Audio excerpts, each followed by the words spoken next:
الحمدللہ وکفا والصلاة والسلام علی محمد الرسول اللہ اما بعد۔ ان الدین عند اللہ الاسلام۔ اللہ تعالیٰ نے فرمایا کہ اللہ تعالیٰ کو جو پسندیدہ دین ہے وہ دین اسلام ہے۔ اس کی وجہ یہ ہے کہ دین اسلام کے اندر وہ خوبیاں ہیں جو کسی دین کے اندر نظر نہیں آتی۔ ٹھیک ہے، پہلے زمانے میں ہوں گی، لیکن اب وہ ساری خوبیاں مسخ ہو چکی ہیں۔ لیکن اسلام ایک ایسا دین ہے کہ اس کے اندر پہلے بھی خوبیاں تھیں، آج بھی خوبیاں موجود ہیں۔ ان میں سے ایک خوبی یہ ہے کہ اپنے ہمسائے کے ساتھ اچھا سلوک کرنے کا اسلام حکم دیتا ہے۔ نبی کریم صلی اللہ علیہ وسلم نے فرمایا کہ حضرت جبرائیل علیہ السلام میرے پاس آتے اور مجھے ہمسائے کے متعلق فرماتے کہ اس کے ساتھ اچھا سلوک کرو، اس کے ساتھ ایسا کرو ایسا کرو، تو میں گمان کرنے لگا کہ شاید اللہ تعالی ہمسائے کو وراثت کے اندر شریک کر لیں گے۔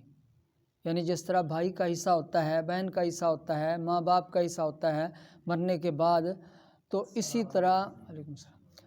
طرح نبی صلی اللہ علیہ وسلم نے فرمایا کہ مجھے گمان ہونے لگا کہ اللہ تعالی ہمسائے کا بھی حصہ رکھ دے گا وراثت کے اندر۔ اور نبی کریم صلی اللہ علیہ وسلم نے اپنے صحابہ کرام کو وصیت فرمایا کہ جب تم اپنے گھر میں سالن بناتے ہو تو اس کا شوربہ کچھ زیادہ کر لیا کرو تاکہ ہمسائے کے ساتھ بھی تم اچھا سلوک کر سکو۔ اس طریقے پر نبی کریم صلی اللہ علیہ وسلم نے 3 دفعہ فرمایا واللہ لا یؤمن، اللہ کی قسم وہ بندہ مومن نہیں ہے، اللہ کی قسم وہ بندہ مومن نہیں ہے، وہ بندہ مومن نہیں ہے۔ پھر آپ صلی اللہ علیہ وسلم نے فرمایا کہ وہ شخص جس کے ہمسائے اس کی مصیبتوں سے، اس کی تکلیفوں سے محفوظ نہیں ہیں تو وہ بندہ مومن نہیں ہے۔ تو مومن نہیں ہے کیا مطلب؟ ہماری زبان میں اس کو بے ایمان کہتے ہیں۔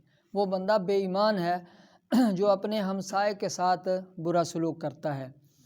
اور نبی صلی اللہ علیہ وسلم نے بڑے بڑے گناہوں کا ذکر کرتے ہوئے فرمایا کہ فلانا بڑا گناہ ہے، شرک بڑا گناہ ہے، اپنی اولاد کو قتل کرنا بڑا گناہ ہے۔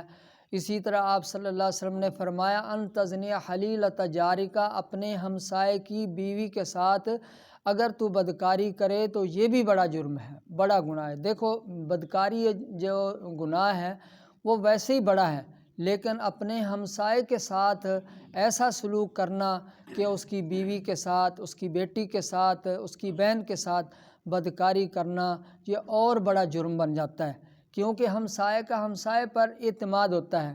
لیکن یہ بندہ جو ہے نا ایسا خبیث آدمی ہے کہ جو اپنے ہمسائے کے اعتماد کرنے کے باوجود بھی اس کے ساتھ در پردہ برائی کر رہا ہے۔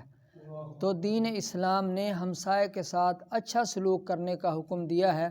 ایک دفعہ نبی صلی اللہ علیہ وسلم نے، آپ مجلس کے اندر موجود ہیں، صحابہ کرام میں سے ایک صحابی نے کہا یا رسول اللہ صلی اللہ علیہ وسلم، ہمارے محلے کے اندر ایک عورت ہے، وہ بڑے بڑے صدقے کرتی ہے، خیراتیں کرتی ہے اور نفلی نمازیں ادا کرتی ہے، اسی طرح روزے بھی نفلی رکھتی ہے، فرضی کے علاوہ نفلی عبادت بھی کرتی ہے بہت زیادہ۔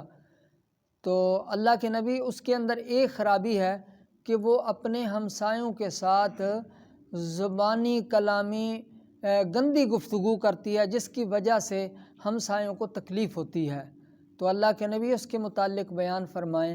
آپ صلی اللہ علیہ وسلم نے فرمایا ہی فی النار، وہ اتنی نیکیاں کرنے کے باوجود اپنے ہمسائے کے ساتھ گندہ سلوک کرنے کی وجہ سے وہ جہنم میں جائے گی۔ یعنی مطلب اس کی نیکیاں کسی کام نہیں آئیں گی، وہ جہنم میں جائے گی۔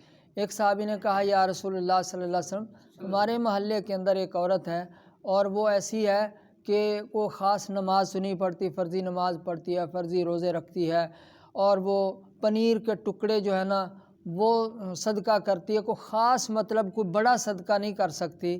اللہ کے نبی، اس کی حالت یہ ہے کہ اپنے ہمسایوں کے ساتھ اس کا سلوک بہت اچھا ہے، تو آپ فرمائیں اس کا کیا انجام ہے؟ آپ نے فرمایا ہی فی الجنہ، وہ جنت میں جائے گی۔ تو میرے بھائیوں، ہمسایوں کے ساتھ اچھا سلوک کرنا وہ ہمسایہ بے شک گھر کا ہمسایہ ہو، وہ سیٹ پر بیٹھا ہوا ہے، آپ کے ساتھ نماز کے اندر ساتھ کھڑا ہے، یا اسی طریقے پر آپ کے ساتھ سفر کے اندر شریک ہے، کسی جگہ بھی آپ کا وہ ہمسایہ بنا ہوا ہے تو اس کے ساتھ اچھا سلوک کرنا چاہیے۔